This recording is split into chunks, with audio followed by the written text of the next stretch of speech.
जय शिवराय मित्रांनो, तर आपण आता चाललो श्रीनाथ केसरीला. आज फॉर्च्युनरचं मैदान आहे, तर तुम्हाला मी दाखवतो अजून पुढं गेल्यावर मैदान कसं काय.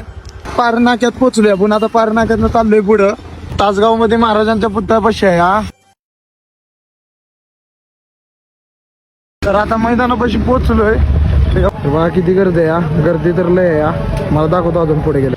आता जनरलचा फेरा सुटलाय. जनरलचा फेरा बघण्यासाठी पब्लिक किती झाली आहे बघा. लय म्हणजे लय गर्दी झालेली आहे.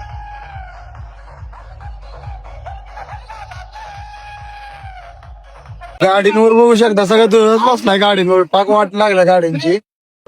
तर राहुलभाई बसलेले. राहुलभाईला भेटून घेतलं. मग नंतर त्यांच्या मथुरला भेटलं. मथुरच्या बाजूनी पब्लिक बघा आता किती आहे. एवढी पब्लिक होती. गणाभाऊ पाय चाललाय. गणाभाऊचा 30व्या गटात चिठ्ठी होती. ह्यो गणाभाऊचा फेरा होता.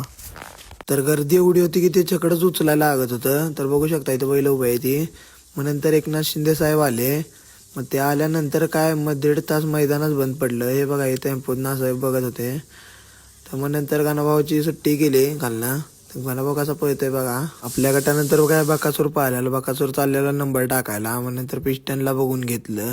पिस्टन नंतर लगेच मग कारुंड्याच्या चिक्याला बघितलं जाऊन. आता जनरल सुटलेलं. जनरल मध्ये काय हरण्या पळत होता. हेलिकॉप्टर पाहिजे पळत होता. त्याच्यामुळे गर्दी लय होती. हरण्या बघा कसा पळतोय. छकडा उलटा झाल्यामुळे काय गाडी पळालीच नाही. परत मग गेलो श्वान शर्यत बघा. श्वान शर्यत भुंगा 555 1 नंबर केला. पब्लिक त्याच्या पाठनं बघा किती पळायला.